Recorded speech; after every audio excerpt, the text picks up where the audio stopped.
Hey guys, welcome back to the channel. Hope you're all doing well. In this video, I'm just going to show you a quick tip on how to do your own wheel alignment. So yeah, there's a few things that you need to get right. I'll show you how to set them up. Alright, so here we go. Here's the Ford Escort from the top. First things first, what you want to do is run 2 string lines down the side of the vehicle, and the way to achieve that, the way I do it, is use some axle stands. So I've got 4, run some string, tie a knot, and run it, pull it tight, but make sure that it runs through the center of the wheels. That's important to give accurate readings. Once you've sort of eyeballed that, if you really want to get tricky, you can measure it, but usually eyeballing's sufficient. Go down the side of the car and eyeball it. Yeah, so once you've done that, what you're aiming to do next, this is the bit that takes a fair bit of time. Takes about sort of 10 minutes or so. You want to measure. Now when you're doing your measurements, you're measuring from the rim here. Okay, so this would be the rim. If I make that blank, yeah, okay, so you're measuring from this point, so the inside of the rim on the metal to the string. So do that at the front and at the back of the rear wheels, and what you're aiming to do is get the same reading. So X should equal Y, the same on the other side. Now it doesn't matter how far off you set the string. I usually make it anywhere between sort of 50 and 100 mil, just for that's how I prefer to do it. So it can be any number, arbitrary number, and the sides don't have to match, but in my case I just made them the same distance, even though this drawing shows otherwise. I tried to make mine the same readings here, but yeah, in my example I think it's 55 mil. The most important thing is to get these numbers X and Y to be the same, and that will give you a nice straight line all the way to the front.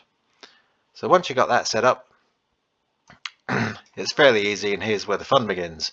You basically want to measure again. So this is the front wheel from this point to the string, and from that point to the string. So say if this is the front of the car, this would be A, this would be B, and you'll see it in the video anyway. So if you got a larger reading for A than B, then that means your wheel is toeing in. So if A is greater than B, you've got toe in. If it's the other way around, you've got toe out. So if A is a shorter number, so if your wheel is like that, A is going to be shorter than B. So then what you do is you just basically take the largest number away from the smallest, and that gives you your toe. So in my case it was about 5 mil, and I wanted to run it around about 2 mil. So, and also I wanted to make sure that both wheels had the same reading. One of them had slightly more, was more adjusted than the other, so it was a good job I checked, because the car was sort of wandering a bit, pulling to one side. So I've got my wheel set up at 2 mil now. So here's a little video of me showing you how to take the measurements. Alright, so here we go. I've got a jack down here, got a jack up the front. First of all, get the string so it runs at the midway point of the wheel. You're going to measure from the back of the rim to the string. I've got, that shows 55 mil. Do the same from the front.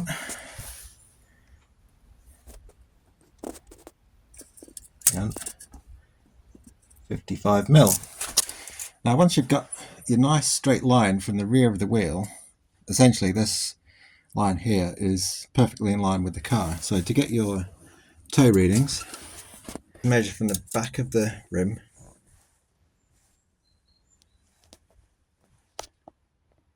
(75), and now move over to the front of the rim and just put the tape measure under the string. Got about 75 and a half.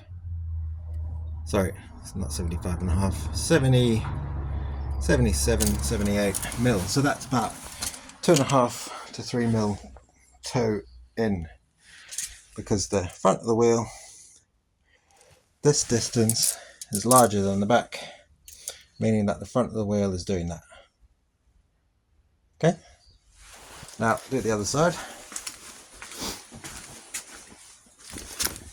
Hopefully we shouldn't be too far off of this one either. But we got 75 there as well. Hang on. No. 76. And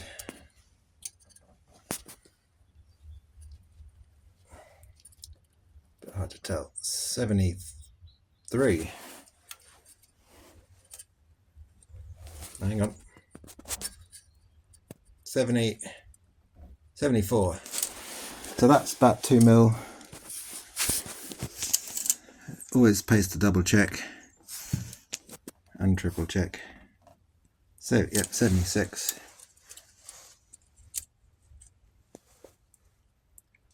That's saying 74. So that's 2 millimeters.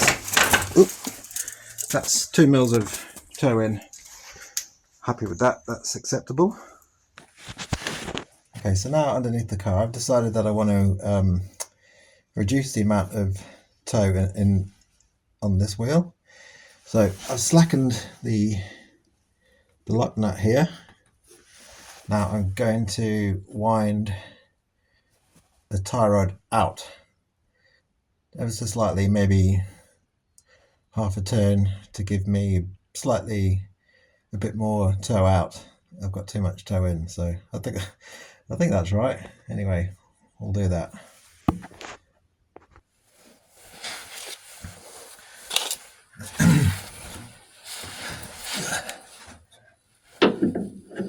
Now, with the Escorts, with the Mark 1 at least, there aren't any flats on the tie rod, so it's a bit of an arse to adjust. You've got to basically grip it with pliers and turn it, so it's not easy. So I believe if I'm screwing this out, it should push the wheel out.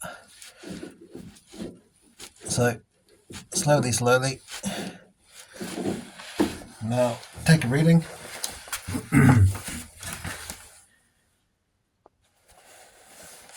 Well, that was pretty amazing. It pretty much gave me exactly what I was after there. So now I've got between 1.5 and 2 mil of toe in. So it's just a case of nipping up the lock nut again, and then check the other side. Oh yeah, one other thing to add, ideally you should remove the cable tie and the rubber gaiter, and especially if you're doing large adjustments, because this thing will get all twisted. But since I'm just doing a relatively minor adjustment, I'll just leave this for now. Okie doke, so I've adjusted this to about 1.5 to 2 mils of toe in, which is what I'm going to experiment with.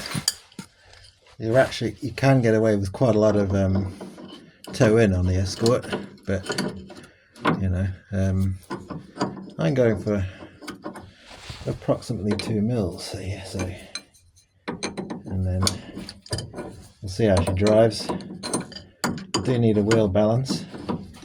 That's the next thing. So yeah, that's it. Once you've torqued up your lock nuts, just double check the readings, and you should be good to go.